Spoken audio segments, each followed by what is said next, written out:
one of the things I like to talk about today are a number of the books out there that are kind of predicting that China has peaked and it's in a period of upcoming decline. The first book I remember written along these lines was by Gordon Chang.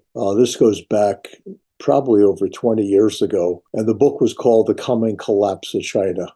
And he was even quite specific. He said by 2011, China will have collapsed. Obviously, that turned out to be dead wrong. The most recent book on this subject is called The Danger Zone. The Danger Zone basically says, in a nutshell, that China is facing a number of very difficult challenges. So they point to debt, they point to the lack of consumer confidence, they point to challenges with neighbors. They talk to the aging population and the fact that China is not going to be growing new workers going forward to be able to get the work done, the property problem, and then finally underperforming SOEs. So if you read the beginning of the book, it basically says China is facing a series of challenges that it's not going to be able to respond to. Let's start with why I'm confident that China is going to deal with these challenges. I guess what I put forward as reason number one is just look at China's history. We're not going to go back far in history, but certainly if you start with the Civil War, the CCP had significant disadvantages in terms of manpower and military weaponry vis-a-vis the nationalists. And yet, because of strategy and being able to build the people's support around them, they were able to prevail. But at the end of the day, if you just look at the facts and go through all of those challenges from the Civil War, it's a track record that is pretty impressive. And then if you add on top of that, China brought 850 million people out of poverty and did so without getting involved in any external wars. It's a pretty impressive record. So anyone who basically says they question China's ability to meet the challenges that they face is not looking realistically at history.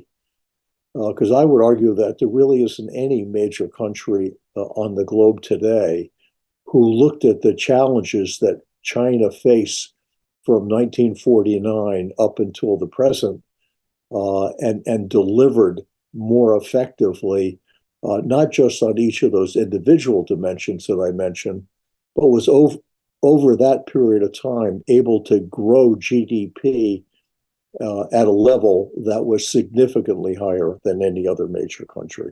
If you look at the second underlying assumption between the books that are critical of China and believe it's peaked, they're basically asserting that we don't think China's leadership is going to be flexible, talented enough, courageous enough to be able to deal with these changes. But if you tear apart the way China governs itself, it's not unlike a very successful corporation. So you have a strong leader, you have people who are advanced meritocratically based on their education and what they have been able to accomplish in the outside world. You have a long-term strategic view that gets converted into industrial policy. So the country has been very effective at picking out where it wants to prioritize resources and initiatives that are going to be most successful in the marketplace. And then finally, if I think about the issue of pure talent, I mean, one of the great advantages that China has is that going back to Mandarin traditions for many, many centuries, the best and the brightest in China always aspire to government service. So you start out with the idea that the people who are senior in government are by nature highly educated and have been tested in many different professional settings and been successful. One of the great phrases I heard from one of my favorite politicians, Kishore Mahbubani from Singapore, basically said China is not a country. China is a civilization state. And what he meant by that was 92% of Chinese are Han, and the vast majority of them are steeped in Confucian values. So it gives a level of identity and cohesion to the Chinese people that is a very important force. I think if you then go more deeply into Confucian values, my favorite one is work hard to get ahead. Self-improvement is your number one objective through hard work and education, not for the benefit of you as an individual, but for the benefit of your family and society. And a lot of Westerners say, oh, well, Confucian values, those are from ancient times. I can tell you, having dealt with a lot of young Chinese people in America as well as in China, Confucian values are totally alive and well. And the final point I would make is, a lot of people will make the comparisons and say, oh, we've got the middle income trap, and that's what really hurt Japan at the end of the day. But China is a far less developed country than Japan was when it was going through its economic struggles. So if you look at urbanization, China today is 60% urbanized. Most mature countries are over 80% urbanized. That's a huge lift in productivity when you've got another 20% of the population that's yet to be urbanized. The same thing is true on income. If you look at Japan by comparison, Japan's income per person was not that different from the income in the United States. In China today, the income and GDP are both about a third of where the US's income and GDP are, which means there's an enormous amount of headroom going forward.